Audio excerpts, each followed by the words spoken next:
Juhudi za kumaliza vita kati ya Ukraine na Urusi zimepata msukumo mpya baada ya Kremlin kutangaza kuwa Rais wa Ukraine Volodymyr Zelensky anapaswa kusafiri kwenda Moscow endapo anataka kufanya mazungumzo ya moja kwa moja na Rais wa Urusi Vladimir Putin.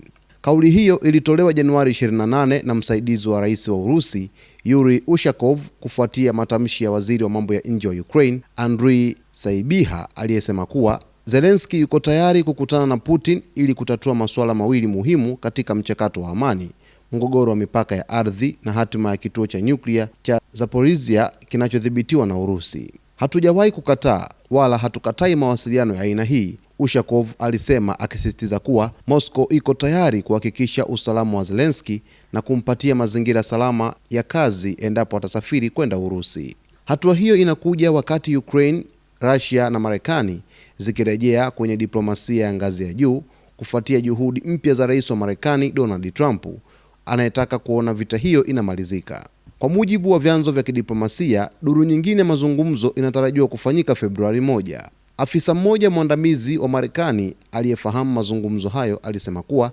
mkutano wa ana kwa ana kati ya Zelensky na Putin unaoweza pia kumuhusisha Rais Trump hauko mbali kufikiwa. Sidhani kama tuko mbali sana na hilo, afisa huyo aliwaambia waandishi wa habari. Hata hivyo, historia ya juhudi za mazungumzo inaonyesha ugumu mkubwa.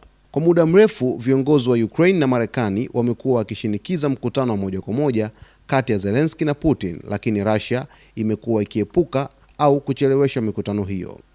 Mwaka 2025 alimwalika Putin kwenda Istanbul kwa mazungumzo ya amani tarehe 16 Mei, akipendekeza mfumo wa pande tatu unaomhusisha Trump. Putin alikataa kuhudhuria na badala yake akatuma ujumbe wa ngazi ya chini ulioongozwa na msaidizi wake Vladimir Medinsky. Baadaye, Trump alisema alikuwa akijaribu kuratibu mkutano kati ya viongozi hao wawili baada ya kukutana na Putin huko Alaska, lakini Kremlin ilikanusha kufikiwa kwa makubaliano yoyote. Trump aliwahi pia kudai kuwa Putin anaepuka kukutana na Zelensky kwa sababu hamkubali. Katika hatua nyingine, Putin alimwalika Zelensky kwenda Moscow mwishoni mwa mwaka 2025, lakini rais wa Ukraine alikataa, akisisitiza kuwa mazungumzo hayo yanapaswa kufanyika Kiev. Zelensky na Putin walikutana ana kwa ana mara ya mwisho Desemba 2019 mjini Paris katika mazungumzo ya mfumo wa Normandy format yaliyosimamiwa na Ufaransa na Ujerumani.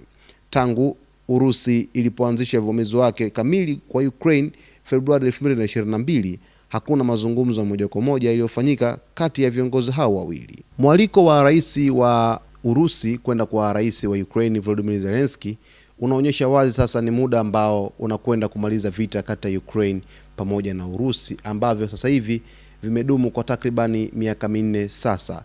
Kwa hiyo mwaliko huu unatazamwa kwamba rais wa Ukraine Volodymyr Zelensky atakwenda kukubali ili basi kuweza kujadili mchakato mzima ambao utakwenda kuleta amani kati ya mataifa haya mawili ambayo yamekuwepo kwenye vita sasa kwa takribani miaka 4.